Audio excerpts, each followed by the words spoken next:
आप सुन रहे हैं सृष्टि म्यूजिक शंकरपुर की शानदार प्रस्तुति। डीजे विकास रीगा सीतामढ़ी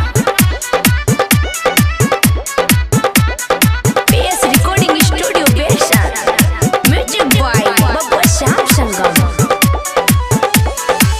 ससुरा में गइल रहनी बनके हम साथी, सैया जी फाड़ दिले राती में टाटी, सैया जी फाड़ दिले राती में टाटी। ससुरा में गइल रहनी बनके हम साथी, सैया जी फाड़ दिले राती में टाटी।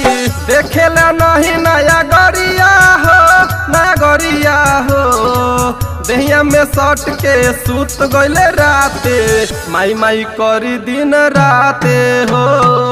दहिया में सट के सूत गइले राते, माई माई करी दिन राते हो, राते हो, दिन राते हो।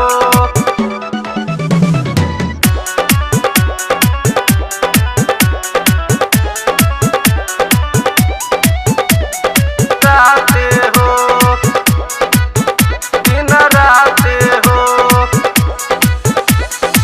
धैले जो बन हो बोलनी न हम हो, नैहर के धैल सामान खा गइले कि कैसे बताई हो, कैसे के समझाई हो, कैसे के समझाई हो। धैले जो बन हो बोलनी न हम हो, नैहर के धैल सामान खा गइले कि कैसे बताई हो, कैसे के समझाई हो, कैसे के समझाई हो। जनती तो जैती न ससुरवा हो, ससुरवा हो, दहिया में सट के सूत गइले राते, माई माई करी दिन राते हो। दहिया में सट के सूत गइले राते, माई माई करी दिन राते हो, राते हो, दिन राते हो।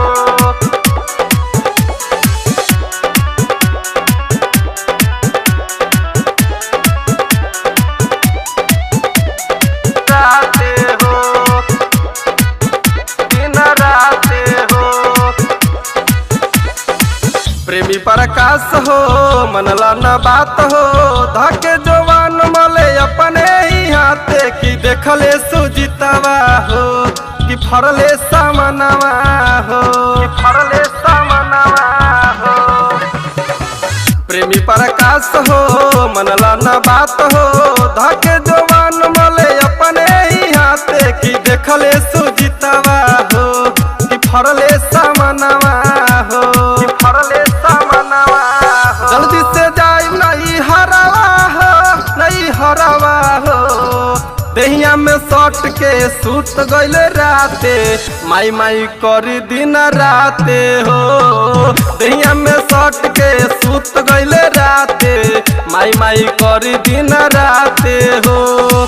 ससुरा में गइल रहनी बनके हम साथी, सैया जी फाड़ दिले राती में टाटी।